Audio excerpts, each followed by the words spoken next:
Oke, perkenalkan saya dari Delusion, yang mewakili Delusion. Nama saya Resi Harimurti Aji.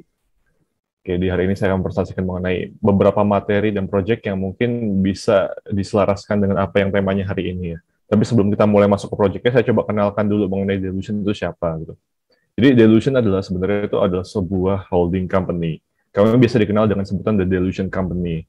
Di bawah Delusion Company itu ada 3 unit bisnis yang berbeda dengan jasa yang berbeda. Pertama ada Delusion yang fokusnya di konsultan, ada Delusion Build yang fokusnya di kontraktor atau jasa konstruksi, Delusion Land yang di fokusnya ada di real estate dan properti gitu. Nah, kalau saya mewakili untuk yang di konsultannya. Oke, yang kami lakukan adalah jasa untuk perencanaan di arsitektur dan interior. Nah, ini beberapa list klien kami yang pernah bekerja sama dengan kami. Uh, ini ada beberapa startup, perusahaan BUMN, tapi sebagian besar juga proyek-proyek yang masuk kami adalah kebanyakan untuk rumah-rumah tinggal. Ini adalah beberapa gambaran mengenai tim di dalam kami. Sampai saat ini posisi tim di dalam Delusion Company ada sekitar 117 person atau 117 orang. Nah, sebelum masuk ke desainnya, saya coba jelaskan dulu secara singkat mengenai bagaimana sih metode desainnya Delusion. Delusion tuh punya slogan A New Paradigm. Jadi selalu apa yang kita buat tuh harus mempunyai paradigma baru, mempunyai bagaimana bentukan yang baru, bagaimana cara hidup yang baru, mempunyai pengalaman ruang yang baru. Nah, untuk mendukung pemikiran mengenai A New Paradigm ini, kita selalu berorientasi mengenai 4 hal. Pertama, client oriented. Jadi, Delusion tuh nggak punya benang merah mengenai desainnya tuh harus seperti apa, bentuknya seperti apa, warnanya seperti apa, dan skemanya seperti apa. Kita selalu menekankan yang harus menjadi poin utama dalam sebuah project adalah kliennya. Jadi, client oriented adalah poin nomor satu untuk sebuah perencanaan. Yang kedua adalah fit to behavior. Fit to behavior adalah mengenai obrolan bagaimana sih gaya hidupnya kliennya sebelumnya gitu. Dan kira-kira bisa diimprove seperti apa untuk di projectnya gitu. Terus yang berikutnya adalah ngomongin tentang fit to budget. Tentunya pasti setiap project pasti ada batasannya, dan batasannya paling cukup eksplisit adalah mengenai batasan uang. Nah, biasanya kita juga berangkatnya dari omongannya tuh mengenai kira-kira batasannya sejauh apa sih untuk biayanya gitu. Jadi kita bisa udah mulai mensortir tuh mengenai apa sih kebutuhannya dan apa keinginannya, mana yang mau diprioritaskan terlalu utama dulu, dan mana yang mungkin bisa dikesampingkan gitu. Terus mungkin yang berikutnya adalah ngomongin mengenai environmental oriented. Jadi ngomongin tentang bagaimana bangunan itu mempunyai dampak terhadap lingkungan, mengenai building orientation, passive cooling system, and materiality. Tapi mungkin hari ini kan lebih banyak ngomongin mengenai environmentalnya ya. Nah, building orientation tentu kita selalu ketika pertama kali ngedesain, selain ngebuat matching bangunan, pasti yang selalu perhatian pertama adalah bagaimana orientasi bangunan, bagaimana arah hadap muka bangunan. Karena kan kita sama-sama tahu kalau menjadi hal yang utama ketika kita menekankan bagaimana muka bangunan atau arah bukaan itu berada. Terus berikutnya adalah passive cooling system, bagaimana mengenai penyusunan dan penempatan untuk area bukaan. Jadi mengenai udara, pencahayaan itu bisa masuk secara natural gitu. Jadi banyak banget kalau misalkan yang mengikuti dengan Instagram Delusion, kita banyak banget memperhatikan dan concern tentang terkait tentang udara dan cahaya harusnya bisa tercapai untuk seluruh ruangan dalam rumahnya itu. Nah, lalu berikutnya adalah ngomongin mengenai materiality.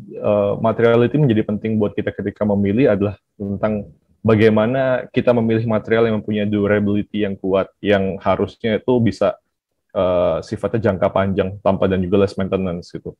Lalu juga source, bagaimana pencapaian atau untuk pengadaan untuk material itu berada. Kalau misalkan kita berada di satu lokasi, misalkan di Bali, ya kita coba untuk ekspor beberapa material yang dekat dengan sekitarnya. Jadi juga penggunaan atau jejak karbonnya tidak terlalu banyak gitu.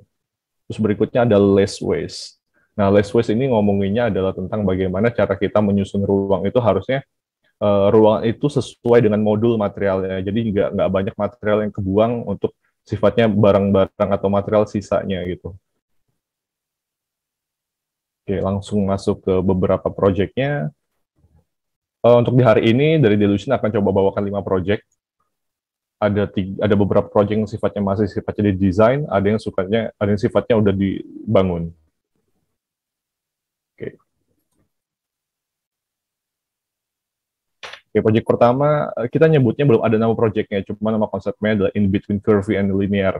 Ini agak lucu karena case-nya adalah antara suami dan istrinya cukup dominan. Jadi antara suaminya sukanya bentuk-bentuk yang melengkung, sedangkan istrinya suka bentuk-bentukan yang lebih tegas gitu. So bagaimana solusinya ya coba ngebuat perpaduan antara bentuk-bentuk yang melengkung dan juga bentuk yang sifatnya lebih tegas dan lebih straight gitu. Nah ini jadi seperti ini. Nah yang menarik adalah di sini karena batasannya juga cukup besar di budgetnya nggak terlalu banyak. Jadi kalau diperhatiin banyak banget kita main-main untuk material-material yang sifatnya raw material. Jadi kayak lantai dan finishingnya semuanya kita menggunakan material-material yang expose. Sebenarnya selain hal-hal seperti yang sifatnya kita usulkan expose ini, sebenarnya strategi lainnya adalah kita ngebuka opportunity atau kesempatan. Kalau misalkan sewaktu-waktu nanti ketika kliennya sudah punya kecukupan untuk dananya berlebih, untuk material-material yang sifatnya lantai expose ini mungkin bisa di finishing ulang menggunakan seperti vinil atau keramik gitu. Makanya untuk tahap awal ini kita coba mengusulkan untuk yang rumah-rumah yang misalkan affordable ini menggunakan material-material yang sifatnya expose. Kebanyakan sih untuk di lantai pakainya semen expose gitu. Nah, tampilannya seperti ini. Gaya desainnya emang akan lebih banyak ngomongnya ke earth tone. Lalu project keduanya adalah RM House. Yang ini mungkin agak lebih menarik adalah karena kliennya lebih suka gaya-gaya yang sifatnya kontemporer dan locality-nya lebih kuat gitu. Jadi permainan material dan masa bangunannya akan lebih teratur, lebih tenang, dan lebih terorganisir. Jadi kalau dilihat emang mau lebih banyak balance-nya di sini. Nah, untuk pemilihan permainan material pun kita menggunakan material yang sifatnya lebih banyak ke earth tone juga. Di sini banyak permainan untuk batu-batu alami juga, dan juga untuk permainan kayu-kayu yang sifatnya kayu warna agak lebih gelap atau oak gitu. Tampilannya seperti ini ketika di malam hari.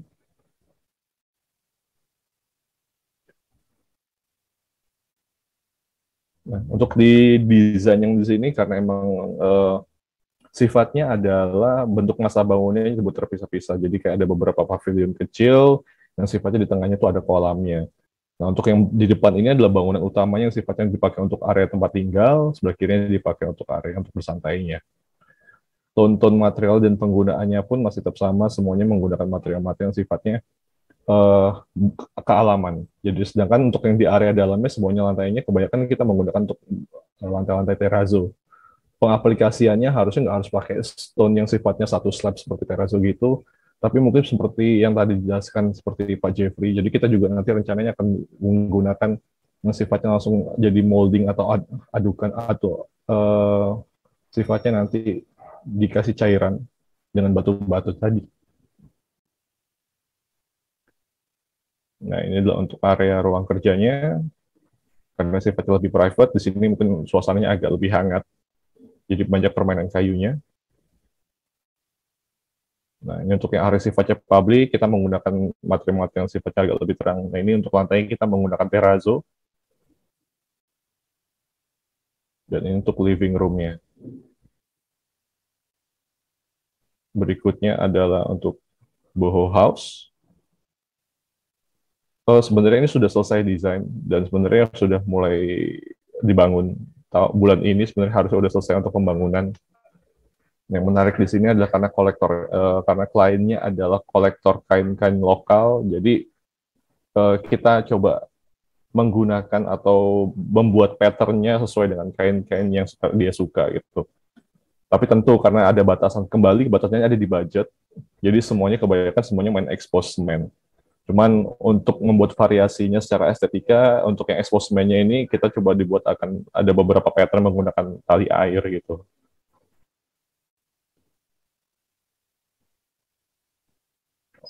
Seperti ini, dari lantai sampai ke dinding semuanya materialnya satu tone, yaitu menggunakan semen expose. Cuman mungkin nanti di dindingnya akan lebih banyak menggunakan tali air atau gurat-guratan.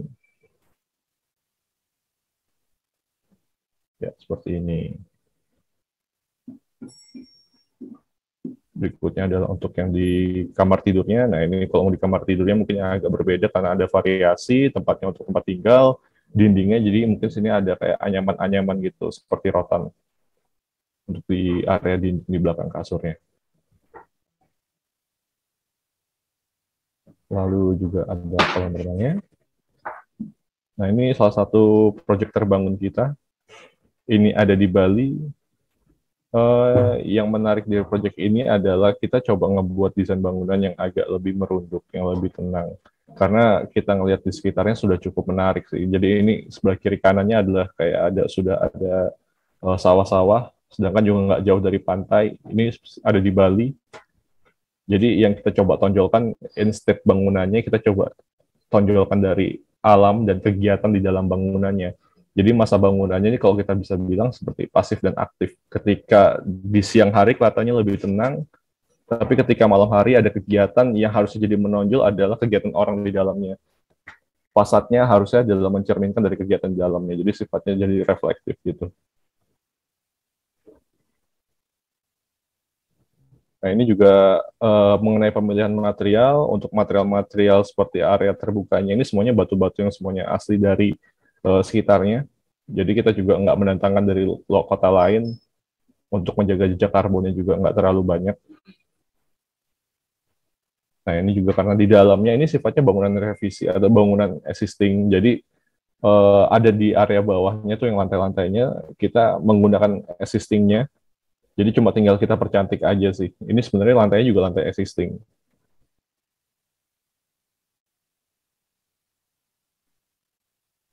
Seperti ini. Nah, cuma untuk mempercantik kita juga ada beberapa variasi, kayak ada tali airnya, lalu di tengahnya coba kita cut bagian, lalu kasih untuk batu tabur. Yang paling banyak menariknya adalah mungkin di area ceilingnya, karena sifatnya di dekat pantai, kita buat elemen-elemen ombaknya itu menyerupai untuk di area ceilingnya. Cuman kita nggak ada bentukan melengkung, jadi area yang di atasnya itu ceilingnya kita buatnya agak lebih tidak beraturan untuk area bentukan ombaknya. Nah, ini adalah untuk area luarnya. Kalau dilihat di belakang dan di kiri lahannya sudah sawah-sawah semua. Nah, ini juga pemakaiannya semuanya kebanyakan menggunakan semen-semen expose, divariasikan dengan tali air, pola-pola, dan juga mungkin batu-batu tabur atau batu split.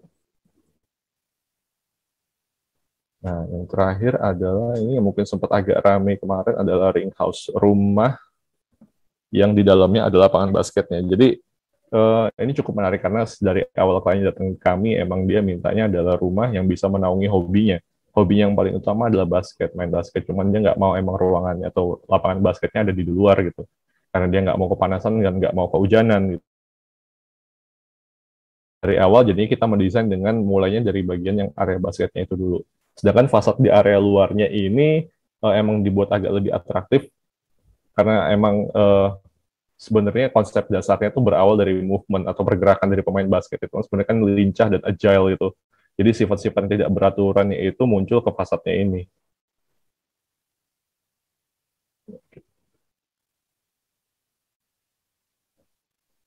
Nah, ini adalah untuk area garasinya. Pengimplementasian area dinding masih menggunakan semen-semen expose juga. Lalu untuk yang di area lantainya kita menggunakan batu. Nah, untuk area dalamnya. Area dalamnya ini adalah area paling utama dari bangunan. Ini adalah area yang menjadi central point-nya. Jadi semua area dari lantai satu, lantai 2, dan lantai 3, semuanya fokus orientasinya ngarahnya ke tengah ini. Area tengah ini emang sehari-hari bisa dijadikan area basket. Cuman kalau sewaktu-waktu bisa juga dijadikan untuk area living room-nya, ekstensinya. Jadi kalau dilihat di area kanan ini ada bangku-bangku yang sifatnya bisa dipindah dan bisa digerakkan juga. Nah, untuk penggunaan lantai di bawahnya, kita menggunakan lantai vinyl. Jadi karena emang lebih meredam untuk suaranya dan impact dari bola basketnya.